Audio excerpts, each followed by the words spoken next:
absolute best. Yeah, they had us the first half, I'm not going to lie. Oh, could be Wayne!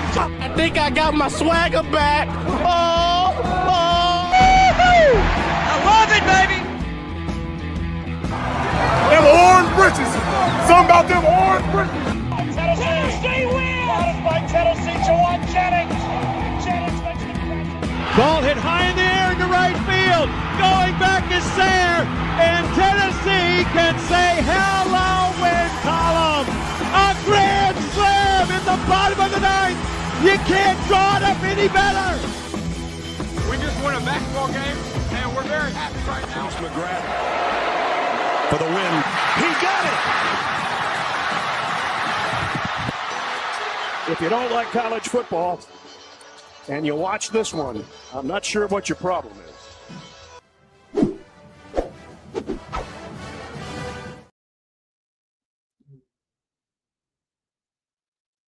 And you're muted. Hot start, Landon. Guys. Dude, this has just been a terrible, like my laptop was dead.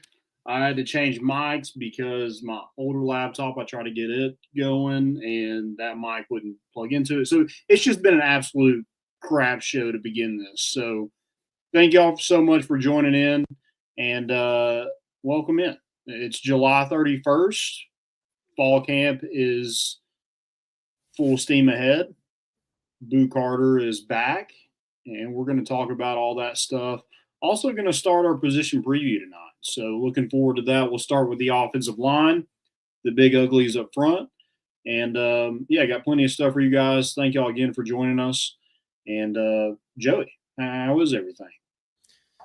It's going fantastic. Football's back. I was telling the good folks at home that I was logging into our trusty VIP Play app because we're back in full swing, and it's time to lose a lot of money on parlays. Responsibly, of course. Responsibly. Okay, I like that. Perfect. Well, I'm looking. You also got a new place. Yeah, so I'm not there right now because this is a new setup, and it's been a while since I've done a new setup. But that's got to be dude. I've probably done this podcast from 20 different locations now. But I do have a new place. Rest in peace, the old apartment. But we don't get Wi-Fi till tomorrow in the new one. So we're out here at the El Madre's house. Shout out moms for posting me up here in the kitchen. We're making it happen. But you got to be flexible at times like these. So I'm appreciate you making that happen. Shout out mom, of course. Shout out mom for making it happen. All right, guys. Before we get into everything, go check out our good friends at VIP Play. I know Joey already mentioned them. If you use promo code MORETN, again, that's code MORETN, bet just $5, get $100 in bonus bets. Please bet responsibly. You must be 18 or older to bet, and you got to be in the state of Tennessee to bet. You can already bet on every game that Tennessee has. Also, the Titans, all 17 of those games. I would recommend probably not betting on the Titans, but if you want to, go ahead. You can bet on who the Titans are playing. Yeah, exactly. Yeah. So, tons of stuff over there. They got tons of boosts with MLB and everything else going on in sports. I know it's kind of the dead heat. Like, this is the true off season. Once baseball's over up until, like, fall camp, like, we're starting to really get into football. We can smell it now. We're 30 days away from opening kickoff and looking forward to – I don't know if I'm looking forward to kicking it off in Atlanta against Syracuse, but I am excited for football season, unlike Caleb. But we got a lot to talk about tonight. Let's go ahead and get into – I guess the first thing is just fall camp is here. It is here. It was short Wednesday, Thursday, and then they're off tomorrow before getting back into the groove of things Saturday, Sunday. Scrimmage in Neyland Saturday, I believe, right? Okay. Yeah. As far as I know. I think that's right. Okay. What are you looking forward most about fall camp? Like, is there any guy that's like man, I want to see what this guy looks like? Or I guess see is a loose term. I want to hear about this guy.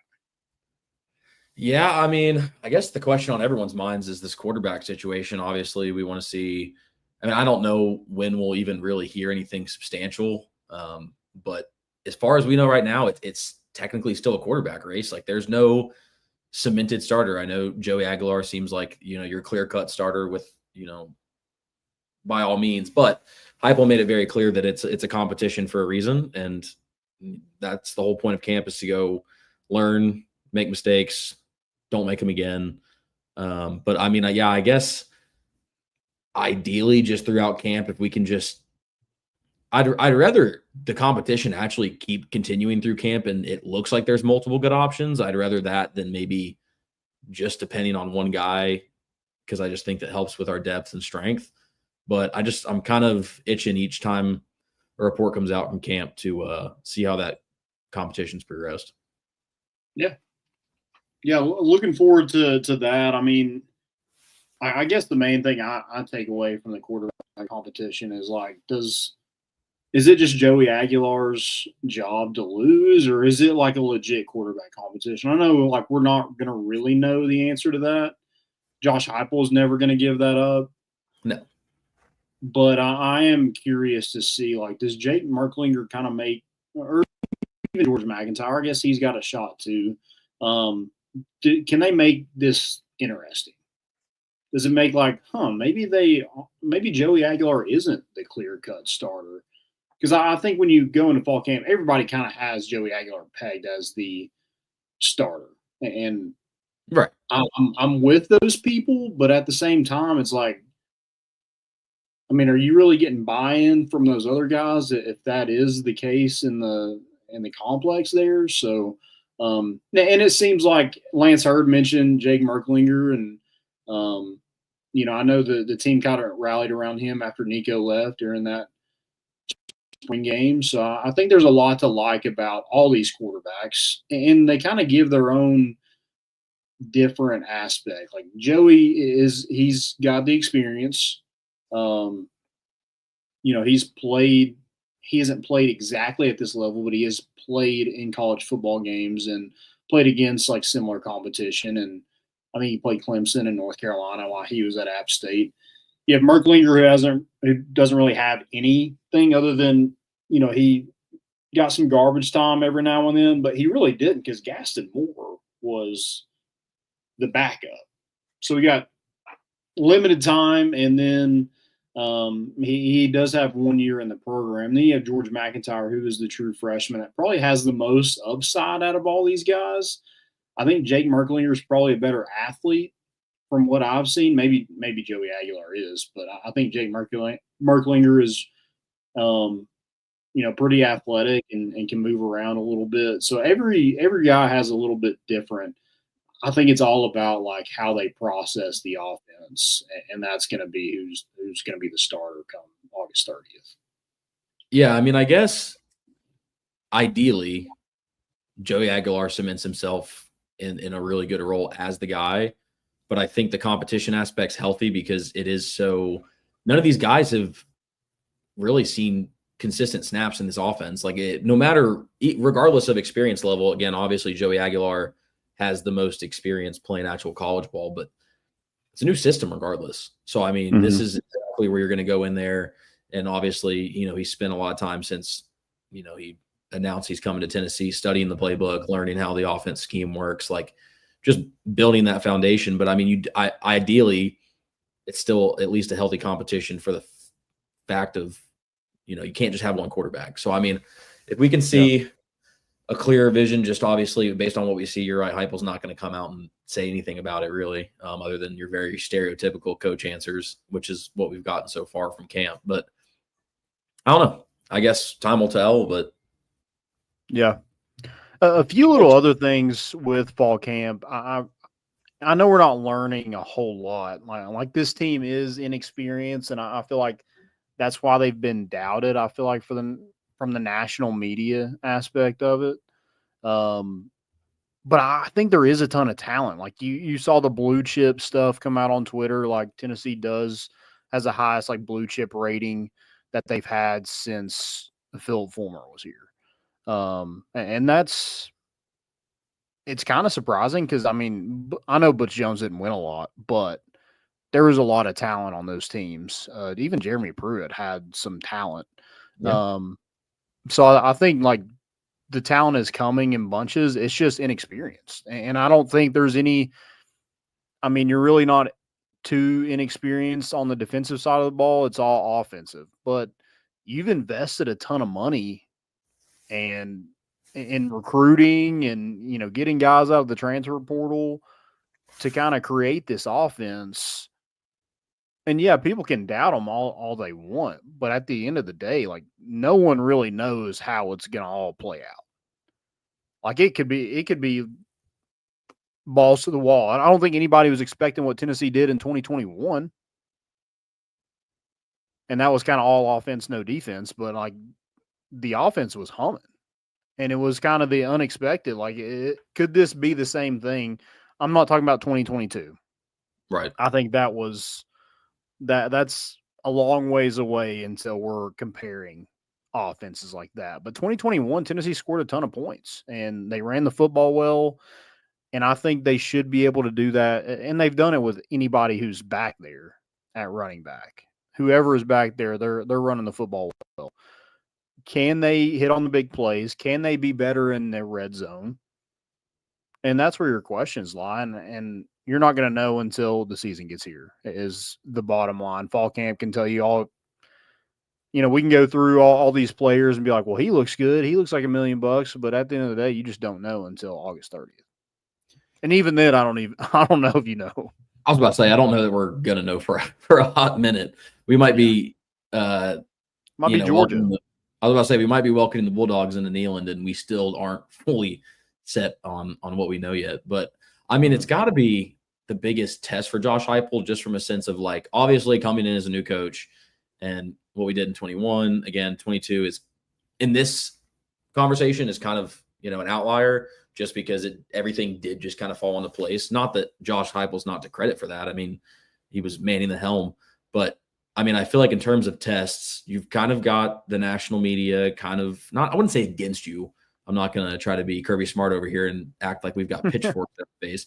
But, I mean, you're in a precarious scenario because it is a lot of young guys. This is the most unquestionable, I guess I'd say, that you are this close to the season in terms of just how it's going to pan out. I mean, I know, again, 2021, I guess maybe just because there wasn't as much pressure on Josh Heupel. But now after 2022 and even 2023 and last year, there is now this exceeding level of pressure that Josh Heupel is one of the better coaches in the country. And like, this is the real test. Can you go turn this season into a 9-3, 10-2 season with a lot of question marks, July 31st? So, I mean, he's got a lot of pressure on him.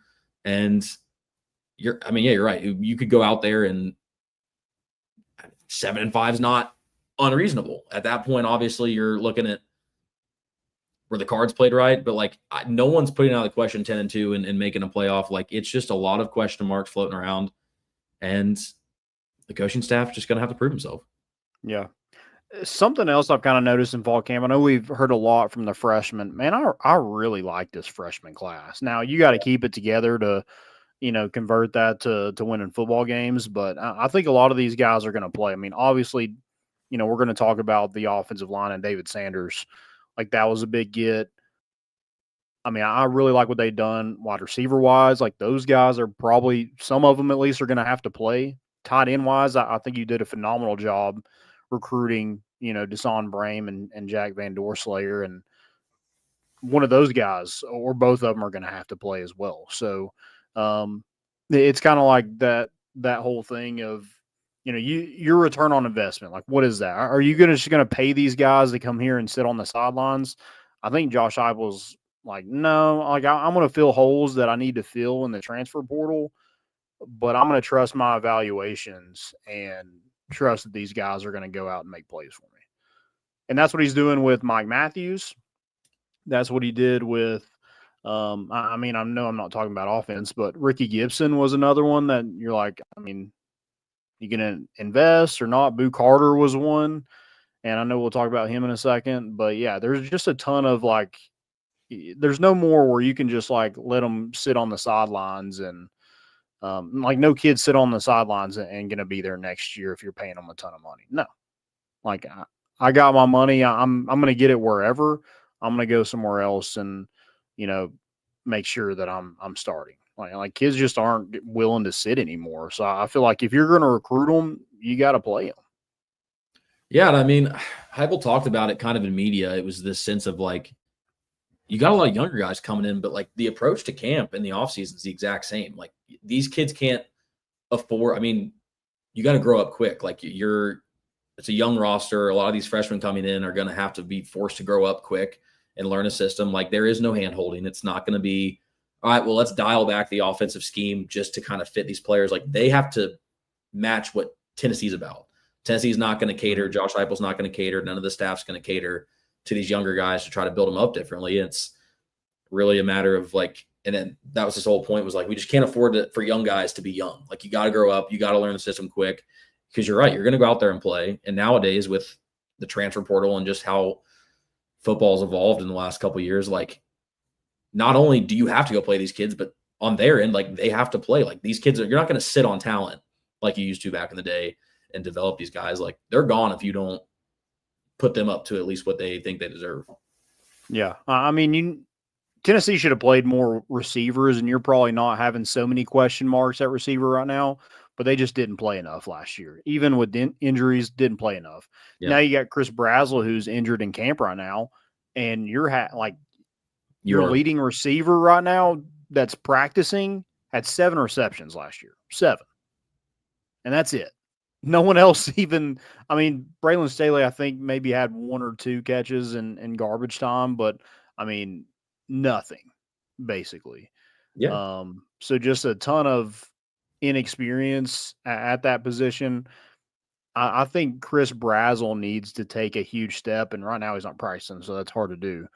But if Tennessee is going to reach their potential as an offense – they need that group of receivers to ball out. They need Chris Brazzell to be a lot better. They need Mike Matthews to be better. They need Braylon Staley. Like, that's got to be a hit. You know, you're playing in the slot in this offense. Like, that's the money maker right there. Look at Jalen Hyatt. Look at Velus Jones in 2021. I mean, those guys made a ton of money for balling out for 1 year in this system. Braylon Staley's got to go do that. You look at right behind them, it's Rodarius Jackson and Travis Smith. And man, I was watching Travis Smith today practicing and just a few highlights here and there. But I mean, if one of those guys isn't producing, is Chris Brazzell's dropping touchdowns in the end zone wide open, there should be a guy that Travis Smith or Rodarius Jackson that's coming in there for him. Like there needs to be full on competition because right now no one is really returning that has earned it. Yeah, I mean, Braylon Staley is like kind of in a boom or bust situation with all of the world in the room to go boom. But that's, I mean, you touched on it. Like last year, we were kind of calling to see more Mike Matthews because this wasn't like we saw this coming. Like this wasn't like you lost all of your receivers in the transfer portal and something happened over the season that you just, you know, it was a meltdown. No, I mean, it's not like the quarterback situation. Like you had time to kind of understand based on what you're seeing next year and what's likely to happen. Mike Matthews is your guy. Like he's the guy that you had attached to your team last year. You'd like to see him get some more reps because what you did see of him looked fantastic, but you didn't get a lot of reps. So it's like you bring him in this year and you're confident in him, but you would have loved to see, you know, at least 15% more usage. Just that way you can at least have something to kind of staple your offense on again with Chris Brazzell in this situation. Like if Mike Matthews isn't going to step up, like now you're just kind of literally just throwing the cards on the table and seeing what sticks, which luckily works very well for Josh Heupel offense. It's going to be plug and play and someone's in there that's going to be a dog. I mean, you mentioned like Braylon Staley in the slot, like he could be a dog, could struggle at first. Like there's young guys that have to absolutely just, they got to be about it. Well, no, they're going to have to hit on big plays. And who's your big play threat? Last year is Dante Thornton, and that was kind of all he was big plays. He was kind of like Javonte Payton, whereas like he was going to have 3 catches. He might have 100 yards in those 3 catches, but that was all he was getting. That's what it felt like last year. So who's going to be the big play threat?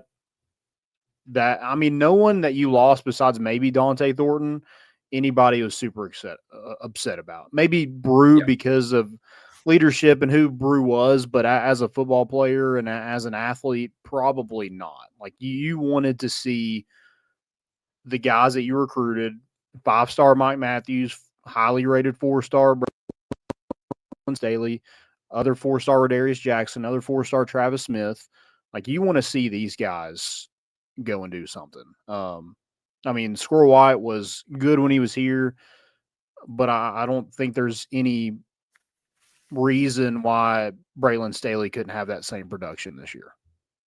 Yeah. I mean, it's just one of those things. Like, and that's what, I mean, camp is probably in the last couple of years need to be like as ironed out as possible, because the talented guys on paper, there's no reason that these guys shouldn't, fit in this offense perfectly and go be big playmakers.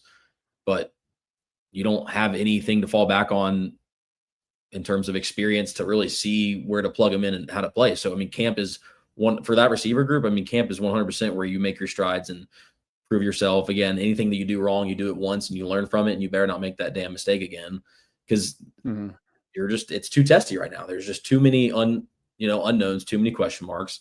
And so, I mean, camp for wide receivers, kind of circling back to your initial question, that's also, I mean, you have to use as much of camp time productively as possible. Yeah. And like this whole camp, like everything is about the offense. Like you kind of know what you're getting back on defense. You have Aaron Carter, Jermod McCoy will be back at some point. You have Ricky Gibson, Andre Turrentine. You probably get a little bit more athletic with Idris Farouk back there as well. Caleb Beasley, you have Colton Hood. Like, you have a ton of options in the secondary. You have really good.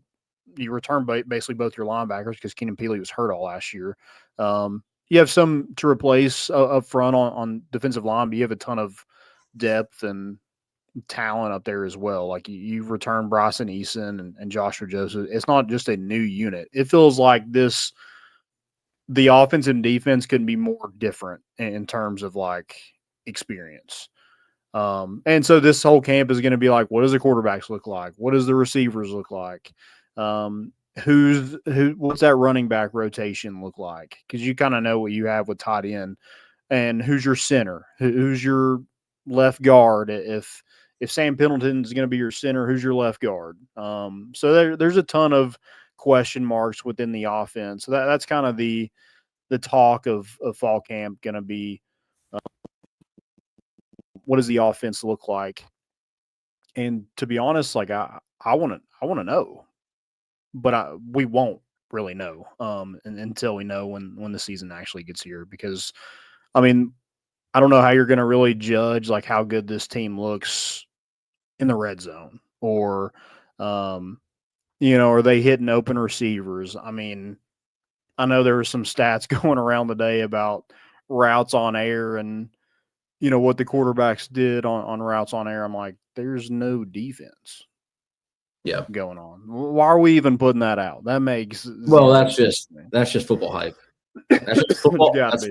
That's football dudes just reporting on whatever they can because football's exciting, and I'll take it honestly, because I'm taking it with a grain of salt. Yeah, but give it to me. Yeah, that's where I'm at. Like, cool, like you do that, but let's not get all bent out of shape about somebody's.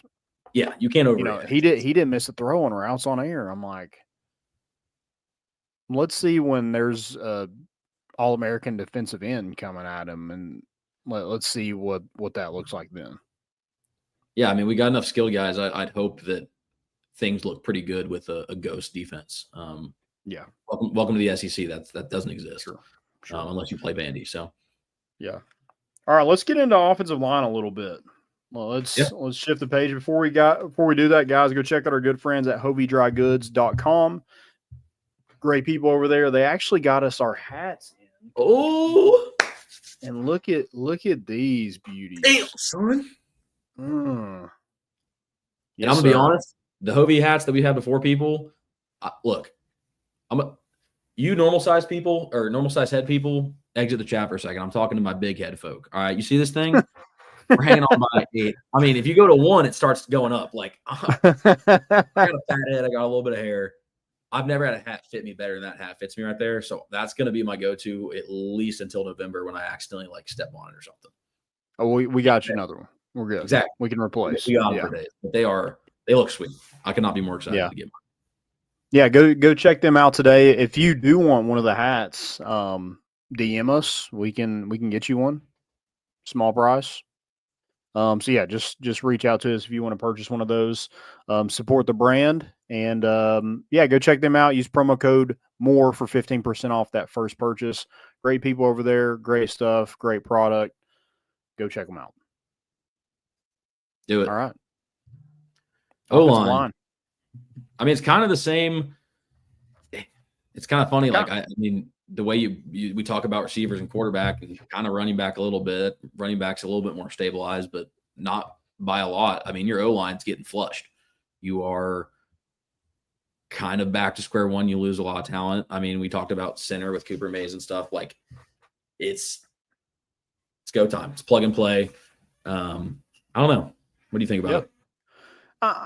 I kind of like structure this out a little bit, and we can kind of go like step by step. But I think my initial reaction is I think this is an underrated group. Yeah. I really do. I think you've done well in the transfer portal. I think you have. Like, I don't think there's any holes. Like center could be a hole, but at the same time, like, you have a guy that can play if, you know, one of these young guys doesn't go take it. If William Satterwhite, Max Anderson doesn't take it, I feel like that can be Sam Pendleton.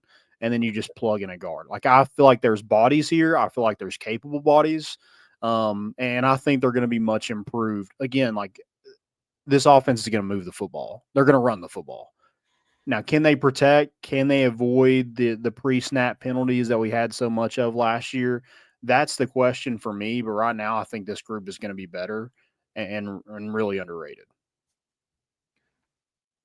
Yeah, I'm trying to decide. I mean, I guess the question to you is in terms of like what's the most important factor going in? I mean, pre-snap penalties has been Tennessee's Achilles for as long as I've ever known.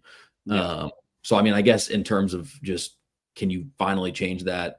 You are going to have some young guys moving around, so we'll see. But having run the ball, I mean, is pass protection going to match up to that level? You can't go give these wide receivers time to shine if they don't have more than 3 seconds, you know, whoever the quarterback is to get it off to them. So it's a little stressful. I guess the question would be, what's the most important facet of that offensive line that has to be cement no matter what for the season to even have a chance on offense?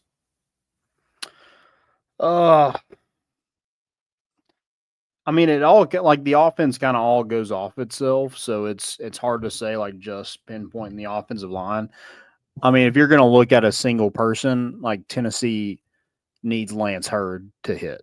Like that has to be a lot better. And he kind of mentioned it in I think he spoke to the media yesterday. I mean, he kind of spoke. He's like, I just wasn't great last year. Like, I need to show what I can do, and I've yet to do that. And I mean, this was a guy who was a 5-star, like projected to be a first-round draft pick in the NFL. Yep. And last year he was dealt with an injury, was super out of shape, and man, did it show. I mean, saloon door. Yeah, the only thing I can think about is that Arkansas game where he just got absolutely abused. I mean, Tennessee needs like those tackles to be a lot better. And I know David Sanders is going to be – he's probably going to go through some growing pains a little bit. That's just reality, but the kid's super talented. So I think if Lance Hurd is able to have a Darnell Wright year, I'm not saying he has to be a top 10 draft pick. I'm about to say that's high standards. But can he be like – can he live up to that hype a little bit? Can he just go ball out, dominate, keep the quarterback upright, and like don't have the stupid pre-snap penalties? Like, you're going to give up. Like, you're going to get beat every now and then. But one thing that helped everybody else along that offensive line when Darnell Wright was there is like you didn't have to worry about Darnell Wright. Whoever it was lined up against him, like, you were good. No matter who, Will Anderson, whoever, he was going to dominate. BJ Ojulari, he was going to make sure that quarterback was okay. I think they need a Lance Hurd to be that same type. Like, no drama. You know, he's in shape now. I mean, he mentioned that, like, he slimmed down a little bit, and like Tennessee needs him to be their best offensive lineman, I think. Really? Okay. I mean, yeah, I think he needs to be. I mean, I think with David Sanders coming in, I don't foresee him not living up to it as much with Lance Hurd last year. And like, I love that Lance Hurd took some accountability there because, I mean, you ask anybody during last season, and especially, again, I don't want to relive the PTSD, but that Arkansas game, like, if Lance Hurd can take that step up and David Sanders can match what he's supposed to be as if Lance Hurd could have last year, then they're kind of on the same playing level. Ideally, again, if David Sanders comes in and you kind of do see him take a step back to his expectations like Lance Hurd did, you can't really afford to be like, all right, well, I'll figure it out next year. Like, you need to be where Lance Hurd should have been last year. And Lance Hurd needs to be better than he was last year because that outside, like, you can figure out the interior, especially with Pendleton and Satterwhite and stuff. But, like, those outside guys, they have to be your glue guys. And, I mean, the pressure's on Lance Hurd, but it's also on David Sanders because he has to live up to the hype. You can't have a Lance Hurd season from last year. Yeah. Yeah, I mean, if those tackles are good, I think that gives so much more confidence to your quarterback and the offense as a whole. Like last year, I didn't feel like there was a ton of trust, and rightfully so. Yeah. And like that could be like holding on to the ball too long or getting rid of it a little too early, to not being able to hit an open receiver or throw him open. Like timing just wasn't there last year. I don't know if that had to do with the drops and overthrows and whatnot, but nothing felt comfortable and easy like it did in 2022. And that's why I think you need to have those tackles live up to that. Darnell Wright-ish. Yeah. At least no, one you're not. It's not. Yeah, you're not going to say, can you? It's more about like skill to skill talent, not necessarily, but what his position was able to do with that roster. Like you have to be able to fill in that gap for this roster. Yeah. Can you consistently win your one-on-one battle and give your quarterback confidence to run the offense? Like that is your job. And last year, like it was not done. I mean, I don't want any like slowing down the game or, taking the air out of the ball because like we have a tackle that like we don't trust. Like I want everybody along this offensive line to have full trust, full go. Let's run the football and then let's lull them to sleep and throw it over their head. Like that's what I want back. And last year and the year before that wasn't great either. Like Tennessee desperately missed Darnell Wright in 2023, and then it got even worse in 2024. Yeah.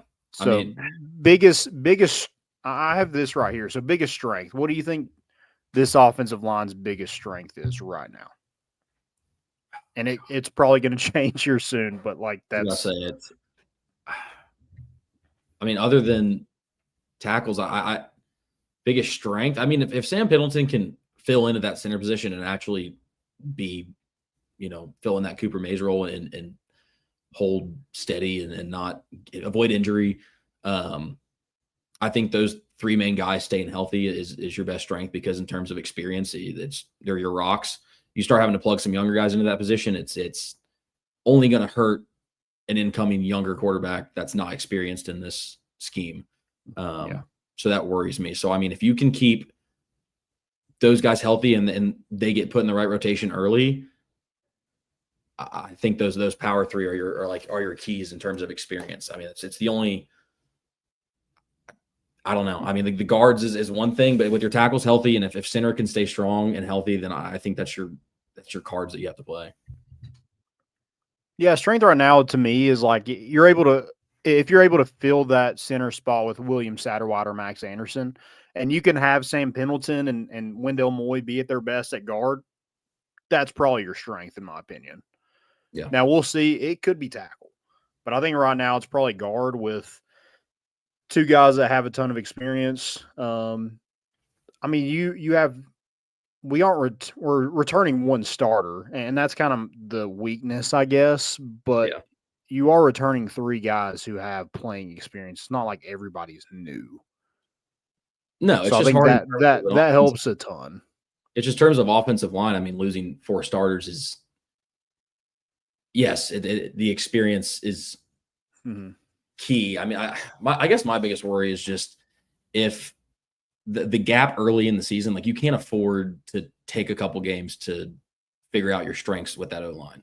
Like you have to go, because I mean, I'm not trying to be Mr. Debbie Downer, but like the Syracuse game isn't like, I mean, it's neutral site. It's not like we've talked about this. What's the spread at? Like 7.5, 10.5, something like that? It's like 13.5. 13.5? Okay. Well, I mean, I don't know. I don't feel like going into that Georgia game still having question marks with that O-line outside of the experience levels. Like if the guys aren't playing how they're supposed to be, it's just going to stress me out because again, you don't start the season off right. You can't play catch up by the end of the year. It's only going to get harder towards the end of the season, especially going to Florida, going to Bama. Oklahoma's not going to be easy at home. Arkansas, as much as I'd love to just run through them at home, it's also still going to be testy. So the strongest start is the key, I guess, to success towards the latter half of the season. Yeah. Yeah, I mean, I think camaraderie is a big thing, and this group just needs to find it as soon as possible. Get comfortable in the offense, whatever. It seems like year 2 in the offense, just for whatever reason, guys just flourish at that point. Yeah. The offensive line doesn't have that luxury. I mean, Lance Hurd is the only one that's in his second year in this offense. Now, William Satterwhite's been in the program, but he hasn't like ran the offense. So I mean that's a weakness for me, is just you have one returning starter and you basically had the same offensive line, it feels like forever, especially with Spraggins and Cooper Mays and I guess that's kind of it. I mean, you kind of replaced the tackles and stuff like that. But yeah, I think there's a lot to like about this group. There's just kind of question marks, kind of like the whole entire offense, it feels like. Yeah, I mean, it's definitely stressful. I don't know.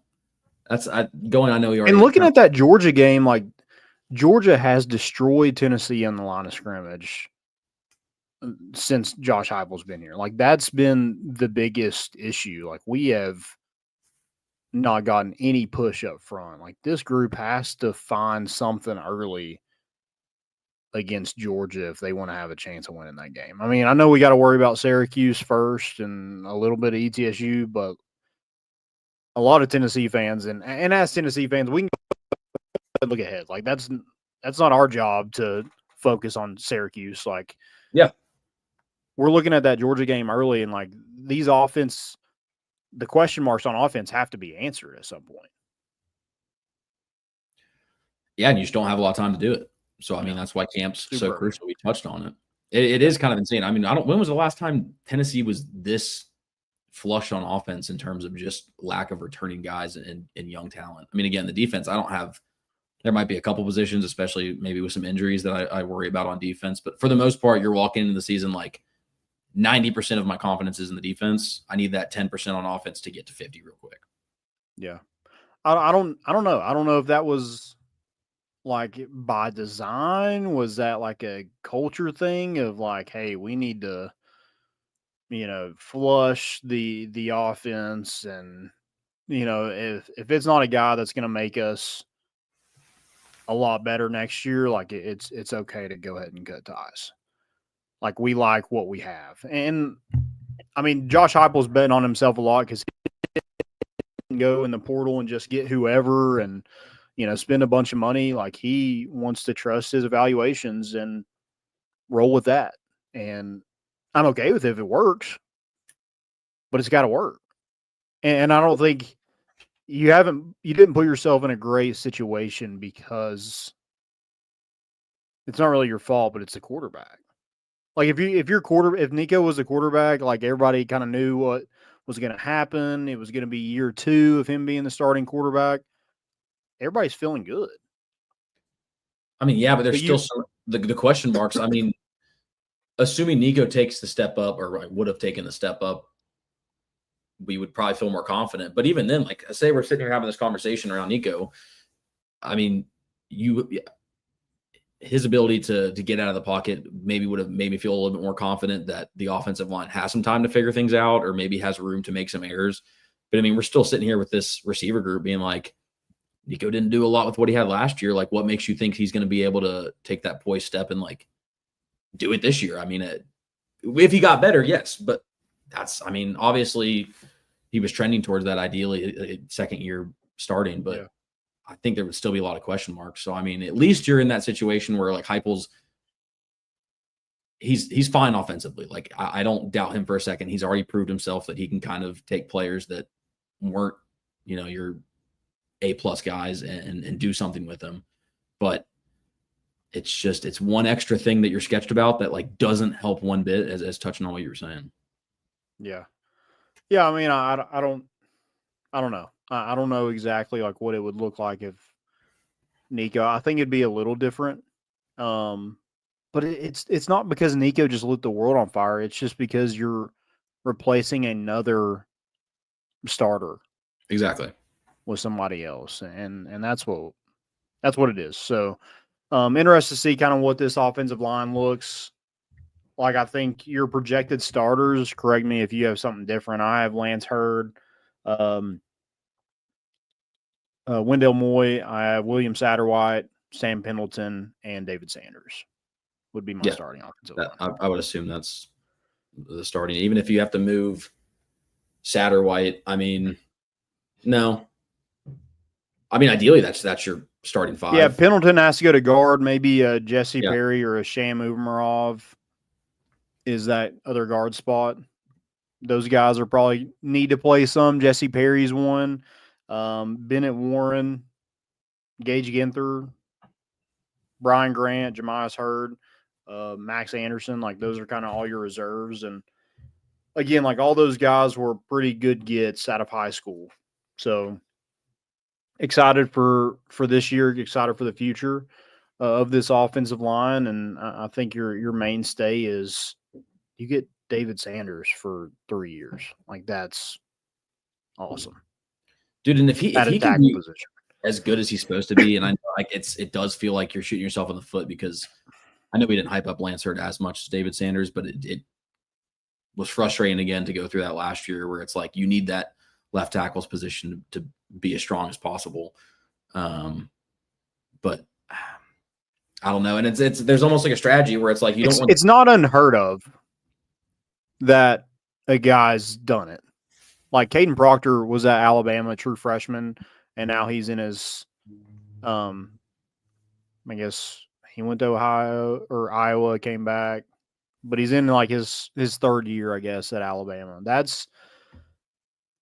It's been done. Trey Smith did it. Darnell Wright did it.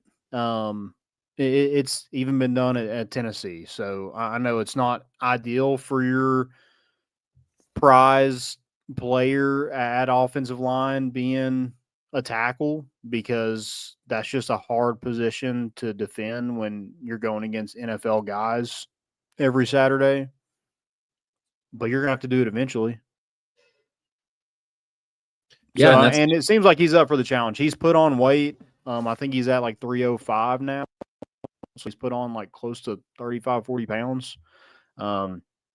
He actually looks like a legit SEC offensive lineman right now. Well, and it's kind of like what we talked about earlier with like wanting Mike Matthews to get some more reps last year. Like, is there room to, obviously you want your star front, but like you also don't want to be sitting here in the same situation with an O-line with a bunch of young guys next year, depending on, obviously you have a whole season to go through, but nobody's guaranteed. Is there room to get some of the young guys into that rotation more if they prove themselves worthy? Like I'd rather have someone come into that situation and live up to it and just settle with the fact that the guy that we thought was really good isn't as good. And then we're not sitting here, a year or two down the line, kind of flush and new again, like the receiving core. Yeah. I'd like to see a little bit of rotation, especially at guard. Now, again, that's kind of your biggest strength. So I don't know if you see that. And Tennessee hasn't really done it a whole lot unless they've had to due to injury. But I'd like to see some of those guys get run like Jesse Perry, Sham, and others. I'd like to see them get an opportunity if they don't win the job in fall camp. I'd love to see Sham get some good reps. I'm still a Shamu believer. Shamu? I don't support SeaWorld though. Oh, okay. Yeah. Screw them. Don't get that twisted. I couldn't think of a better nickname for him. I like Shamu. It makes him seem a little bit out of shape, but I mean, I'm in for it. If I want anybody to be the Shamu, I guess it's somebody on my offensive line. I'd rather that than my punter be Shamu. Actually, I don't know. We could use a chunky punter. Or just a guy kicking off. Yeah. Was that guy from Penn State? Oh, what's his name? Dude, he was a tank. Yeah, he was a monster. And you can't be over 6 foot. I need a 5'10", stocky 220. Just a beefcake. Just a leg. Everything's in the lower half. I want this guy to have zero muscle up top. Heavy at the bottom. Yeah. Upside down ice cream cone, baby. All right. Next thing we got is Boo Carter. He's back. Yeah. God. Kind of. I mean, he's back, but yeah, he's got to earn it now. So yeah, he's not dismissed, but has a ways to go to get back on the field.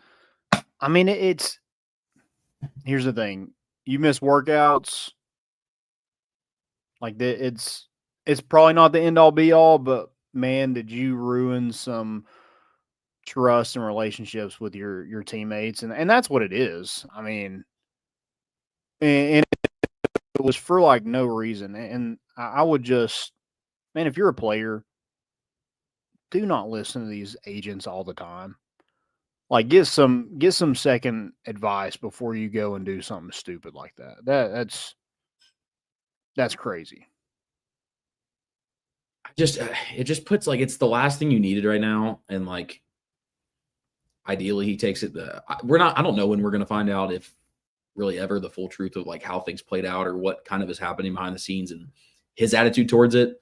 Obviously we're seeing some videos of him at practice, and like if he's bought in and he understands that he's going to have to like earn the trust back, not only with the coaches, but with the players, like y'all talked on it and touched on it last week. It's like, there's a chemistry thing there. And it's like, if you kind of show up front that early, that it's like, you're more invested in yourself than the betterment of the team, it's going to take more than practicing for 2 or 3 weeks to mend back.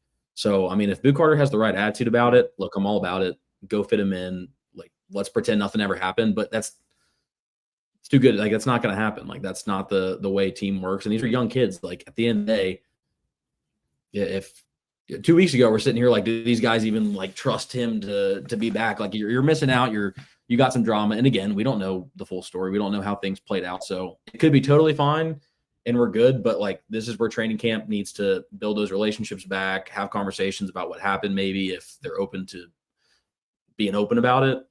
But I mean, you can't really, like, Boo Carter needs to play, and he needs to do whatever he can immediately to earn that trust back and earn his spot with practicing. And it needs to happen fast. Yeah, I mean, Tennessee wants and needs Boo Carter at his best. That, like, he's one of your best playmakers, and there's no doubt about that. Tennessee needs Boo Carter at nickel. They might need him on offense some, and they need him at returner. Like he is electric when the ball's in his hands, but he's not electric, and none of that really matters if he's distracting this football team. And that's what he's been for the last couple weeks, a distraction. And so that's, if he's able to buy in and, be committed to Tennessee football and make it right, I think that's better for everybody. If he's locked in and earns his job back in, the first or second week, I think that's a good sign for that. Now, if we don't see him for a couple weeks and he's still not really practicing, I think that's probably the end there. I was going to say beginning of the end, but we've kind of already got to the beginning. Yeah. So, I mean, he was super effective as a freshman. He got a new deal with NIL. Apparently this had nothing to do with NIL. It was just team rules. So, I would just listen to your teammates. Like, go ask some of these counsel or like Arion Carter or Miles Kitselman. Go ask them, be like, hey, like this agent wants me to go to like California and stuff like that. Should I do that? I'll miss some practice. What do you think their answer's going to be? Hell no, don't listen to that moron. Yeah. Look what he's doing to Ace Bailey. No. So yeah, it's hopefully it's. I don't know. This Mitchell guy wants to know why. I was going to say, speaking of distractions, Mitchell's about to have an Yeah. aneurysm if we don't cater Talk- this episode directly to him. So Mitchell, I don't know why he didn't play.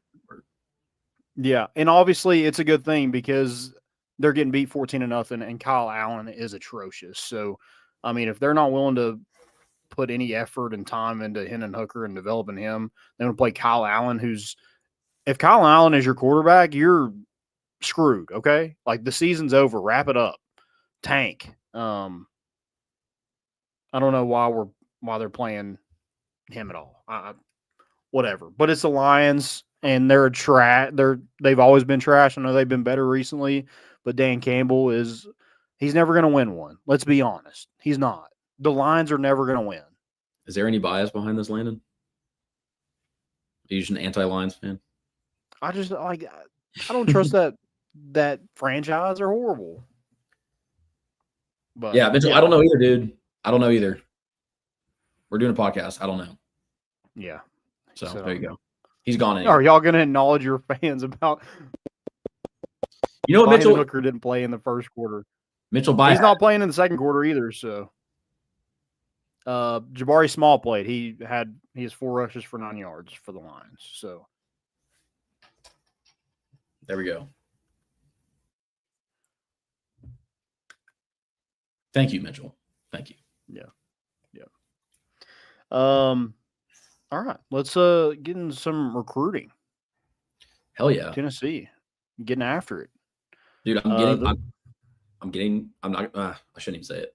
I'm getting flashbacks because this recruiting class is looking real hot. And there was a time not so long ago that I felt this way, and things came tumbling down very, very quick. Are you talking about Jeremy Pruitt? I'm not talking about Jeremy Pruitt. Damn it! I'm just saying I'm not. I mean, I'm not comparing the two. I'm just saying it's happening. I'm getting flashbacks because this class, especially, and we'll probably touch on it. If you're able to flip hitter and keys, the McDonald's bags are legal now. We're good. True. Yeah, I'm not even saying I'm not even saying anything would happen. I'm just saying the last time I felt this good about a class, things went terribly wrong. So, like, just knock on wood. I'm just putting that out there right now. Yeah, and they have the opportunity to add some even bigger talent. But first, they land the top athlete in the state of Tennessee in Joel Wyatt, 4-star athlete out of Bell Buckle, Tennessee. He is transferring to Oakland this year to play some better competition. So interested to see him on the field with, in 6A to see what he can do. I'm interested, it's kind of been a back and forth with Tennessee wants him to play edge. He's like, I don't want to play edge. And so now they finally got on the same page where they're like, we're giving you the opportunity to play in the secondary. And I don't know why that was such a big deal to begin with. If the guy can ball out in the secondary at 6'4", 200 pounds, let him. It's a big if, though. But yeah. I'm all about it. But if he grows into an edge, then you put him at edge. But if he doesn't want to play with his hand in the dirt, are you just going to make him? I was going to say, it's also not take the talent, figure it out, plug him in later.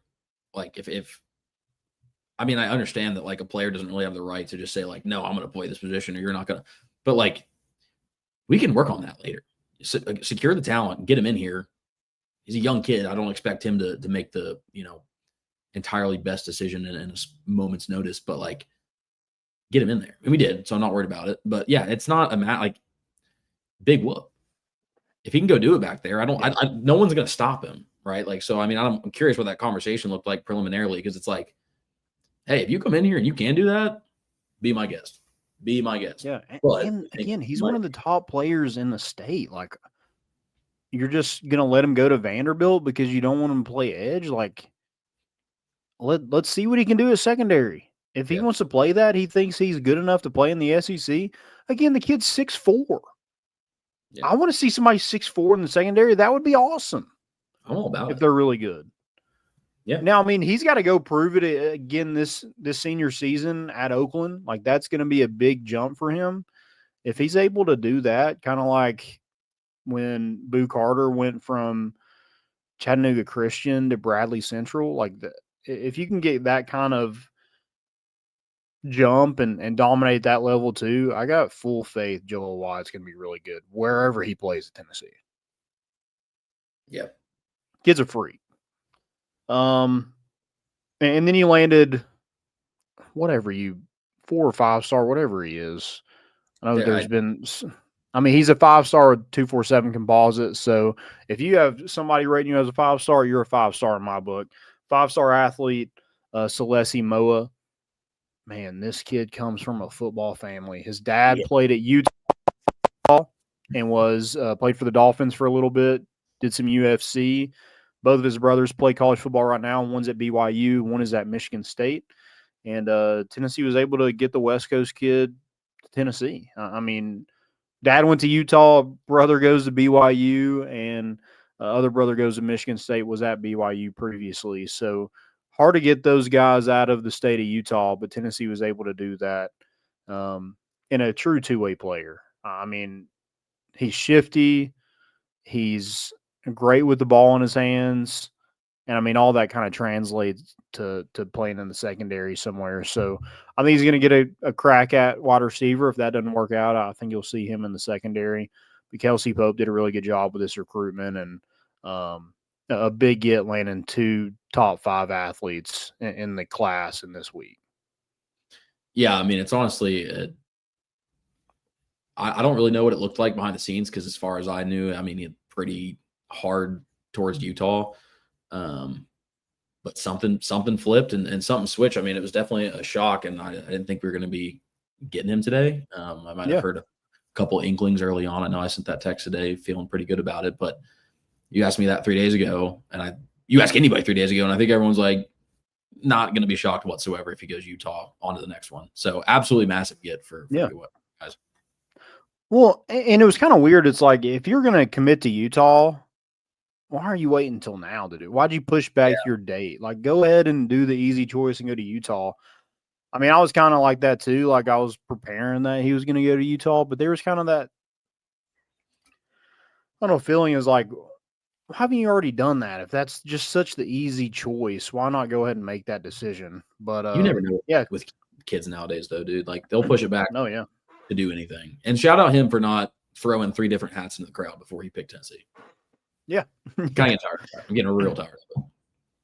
Yeah, just unzipped the jacket, and it was Tennessee. But, yeah, two really big gets, one out of the state of Tennessee, one out of West Coast. And I think that bumped us up to 9th. Yep. 247. Like a couple tenths of a point above LSU. And I think we were at – where were we at before? We were 13, 12? Yeah, something like that. I think we're 12 on. Jump a couple spots up. Wedge between Oregon and LSU. Yeah, I mean, all those, like, from 5 to probably 15, like, all those are just based off where different guys are rated. But yeah, Tennessee wants to continue that top 10 class, and I think they're on their way to doing that. You'd need to land one of those big fish, though, and Tristan Keys, Savion Hyder. I know they're going to continue to swing with Hezekiah Harris, that's committed to Auburn, an edge, and then an edge, Tristan Gibbons, that committed to Texas A&M. They want to land a big time edge in this class, since Joel White's going to play in the secondary. And yeah, we'll see if they're able to. We'll see if any more names come up. But I know Mitchell asked. I know this is off topic. Do you think Tennessee lands Tristan Keys? I don't know. I like our odds. That's all I'm saying. If you can get one of those two between Hitter and Keys, I feel great. If you can get both of them, I feel fantastic. Yeah, I think Savion Hyder, like, it's between Tennessee and Michigan. Whichever one he chooses is probably done. Tristan Keys, like, this one could go on until signing day. Like, there could be a ton. Hyder? Yeah, Hyder. Yeah. I've been saying Hitter for the last, 4 weeks. You're good. Hitter. Keeping with it. Sorry, dude. But yeah, two really big fish there that Tennessee's in on. If you land one of them, you're feeling great about it. Yeah. But man, if you land both of them, top 5 class, then you'll be saying Jeremy Pruitt. I know, that's why I'll avoid the topic. I'll crash out. I'll bring Yeah. up Jeremy or something. What about we did have a question about that. Would you rather land Tristan Keys or Savion Hodder if you could only pick one? Oh God. I mean, it's got to be Keys. Yeah, I just think I think he's more electric. I think him and Faison click. Like, again, love both. Would love to not have to pick either one, but I mean, Keys is my 1-1. Yeah, I think I'm the same way. I just think like Tennessee needs continue to load up on wide receivers, and I mean they've ran the ball with Jabari Small, Jalen Wright, Dylan Sampson, Deshaun Bishop. Like everybody has had success in this offense. That's a good point. So I think whoever is going to be back there is going to be good. I mean, it would be cool to see a top 10 player be back there, but we've done. I think if I'm picking one, I'm going with Tristan Keys because he's dominant. Plus, taken from LSU, dude, that would just feel so good. You already jumped him right now. Mm-hmm. Obviously, it's too early to decide anything, but I'll take a jab where I can get it. Right, and I mean, his chances. I mean, he could be Brian Kelly. It could be his next victim. You never know what Brian Kelly's going to do. Killed anybody, as far as I know. That's all I'm saying. Yeah, you have statistically, you have a better chance of surviving committing to Tennessee than LSU. That's all true. I'm saying. That's all I'm saying. Clip that. Straight statistics. I don't need to argue the math because you can't. Yeah. Yeah, I love that. Like that. That's true. Very true. Brian Kelly, killer. Disgusting. Yep. So, all right. That's kind of all I got for recruiting. We got a couple more questions here. Do you have anything else that you want to add to recruiting? Not much. Just keep the foot down on the gas. Keep the hype train going. Make me feel like I don't care. That's another thing that Tennessee needs to do. They need to win football games. Continue this hot start with this class. Got to win football games.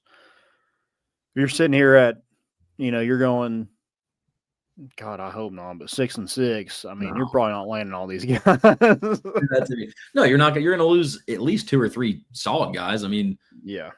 With how it is nowadays, you can't your floor absolutely has to be 8-4, and even at 8-4, I think how it looks, depending on what that 8-4 looks like, kind of shows these guys that because I talked about it earlier, it's like a true test for Josh Heupel.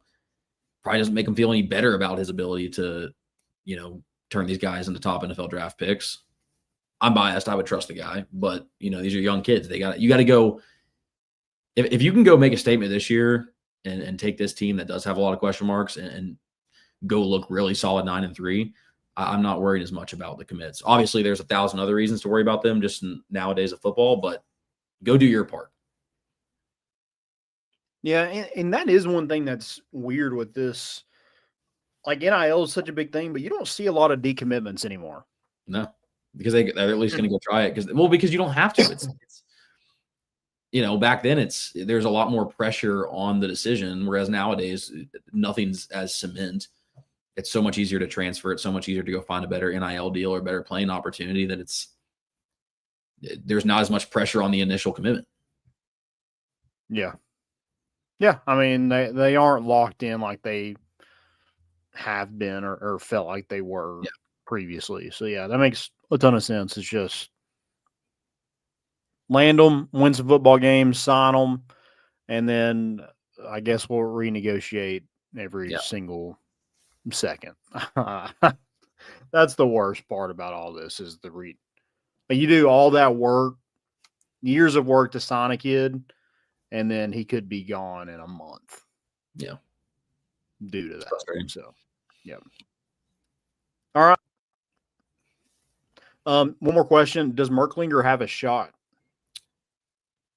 I mean, I think he's got 100%. I mean, I think there's a shot. Do you want that to be the scenario? Probably not. But I mean, look, if he goes in there and lights it up, or especially, I mean, knock on wood, deal with any injury or anything, he needs to be poised to be able to step into that role. He's a good enough player. So, I mean, yeah, does he have a shot? Sure. I think anybody has a shot necessarily, but I don't really want to have to lean on him. But yeah, I mean, that, like we said, Heupel touched on it. If Joey Aguilar is not filling out to be the guy, and I know we talked about George McIntyre, and that's kind of a different conversation to be had, but yeah, I mean, it's still anybody's role technically. Yeah, we'll see. I think he's got a shot. I mean, this was his team before Joey got here. I mean, he had a leg up, been in this offense before. Joey got here super late, so I mean, he's got as good a chance as I think Joey does right now. Yeah. Now Joey has the experience, but I think definitely Jake Merklinger has a shot. Now, do I think he wins it? Probably not, but we'll see. Yeah. And the Lions are down 21-7 after Trey Lance threw another touchdown. Well, it's preseason for a reason. Yeah. We're still watching football. All right. Yeah, that's true. That's true.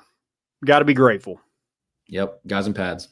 Started from the bottom. Now we're here. Let's go stupidity. You got any?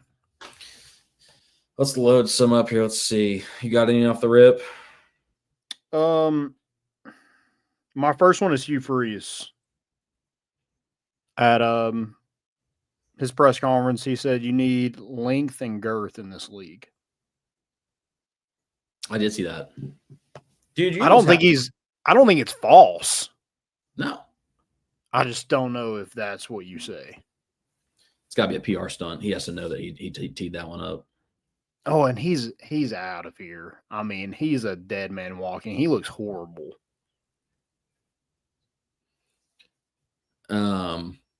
Yeah, it's a bad play. But I mean, honestly, it can't get much worse. So keep letting it fly. Mine is NCAA 26. I don't know what happened. This game got a lot harder. My Wisconsin Badgers are a whopping 1-9 in the Big Ten. Schedule's been real tough. Bama, Michigan, Ohio State. I think my only win was Maryland away, so got one there. But just got 5-star quarterback coming in next year, so things are looking pretty good in Madison. But figure out this game because I have a stat. This is going to be embarrassing to read off. Where'd it go? I have thrown.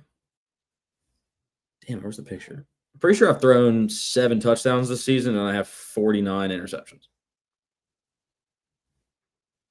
So, hot. Yeah, I don't know where it is. It's somewhere. Last game, I went 0 touchdowns, 7 interceptions, but had 17 completions for 252 yards. So we're getting down there. Goal line, terrible. Full like a wet napkin. So that, I mean, you're Tennessee last year. Yeah, I can march all day. It's just we're not finishing when we need to. You get down there, you just pressure's on a little bit. You can't take the heat. Yeah. Did you see where somebody threw a dildo on the court of the Golden State Valkyries game? Yeah, I kind of wish it would have been like a suction cup one, and it would just you could have bottle flipped it right to mid court because that'd been so much funnier than it rolling up under the $20 front courtside seats. But I think that'd been so much funnier if you just got like a perfect toss just right. I mean, center court. But yeah, that's a wild. I mean, to do that, I think was it even on the weekend? I think it might have been a weekday game. I love like somebody was just pointing straight up as soon as it was thrown and pointed right at the person that threw it. So I don't know. Do you get arrested for that? I don't know. Or you just get kind of thrown out because, I mean, who cares? Does that person really care if they got thrown out of that game? I'm going to assume it was a male. Oh, just because. That's funny.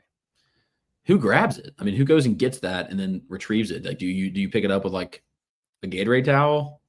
I'm not grabbing it. Where do you grab it at? I'm not grabbing it. None of the above. Yeah, where at do you grab it? If I get fired as a court assistant, don't care. Not grabbing it. I'm not grabbing a neon green dildo. Yeah. Same.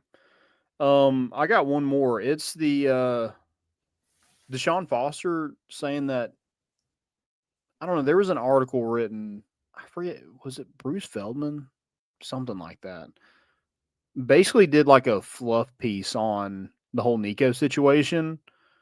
And basically Deshaun Foster says like, oh yeah, like I don't really know about Joey Aguilar, like his commitment to watching film.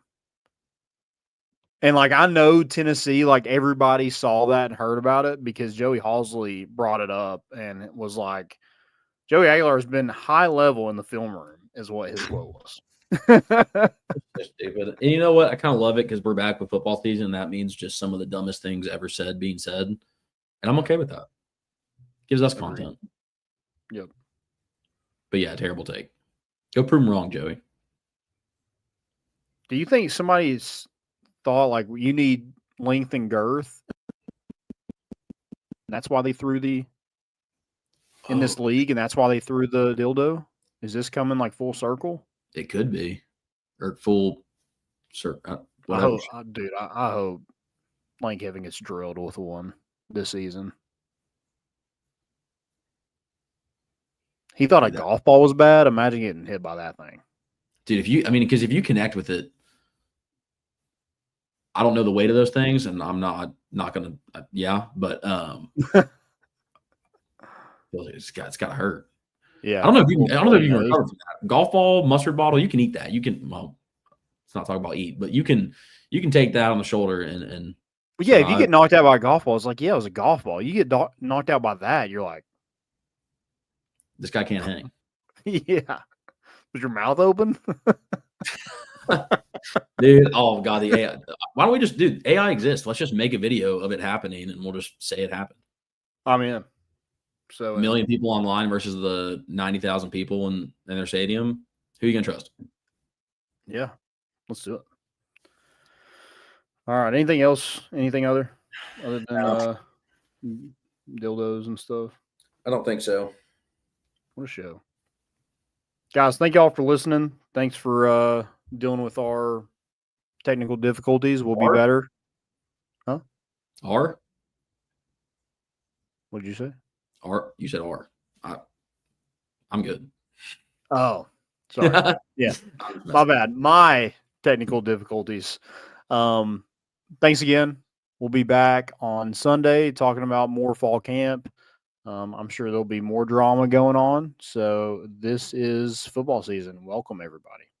We're bringing the boat in, and we out.